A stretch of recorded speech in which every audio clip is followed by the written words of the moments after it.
দক্ষিণবঙ্গের বিভিন্ন জেলাতে আমরা আগামী 26শে এপ্রিল পর্যন্ত বিভিন্ন জেলাতে তাপপ্রবাহ, তারপরে আপনার অস্বস্তিকর পরিবেশ যেটাকে বলি হট অ্যান্ড হিউমিড ওয়েদার, তারপরে উষ্ণ রাত্রি ইত্যাদি অবস্থাগুলো পেতে চলেছি।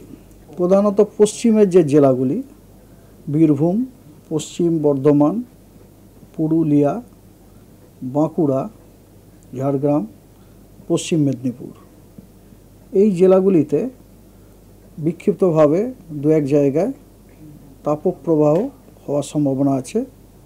হলুদ সতর্কবার্তাও দেওয়া হয়েছে। তবে এর সাথে কিছু স্বস্তিরও খবর আছে। 27 তারিখে দক্ষিণবঙ্গের সবকটি জেলা, তার সাথে উত্তরবঙ্গেরও সবকটি জেলাতে অনেক জায়গায় হালকা ও মাঝারি বৃষ্টিপাতের সম্ভাবনা রয়েছে। 28 তারিখেও একই চিত্র। উত্তর এবং দক্ষিণবঙ্গের সবকটা জেলাতেই অনেক স্থানে হালকা মাঝারি বৃষ্টিপাত হওয়ার সম্ভাবনা আছে এবং 29 তারিখে পশ্চিমবঙ্গের সবকটি জেলাতেই কিছু কিছু জায়গায় হালকা মাঝারি বৃষ্টিপাত হওয়ার সম্ভাবনা রয়েছে।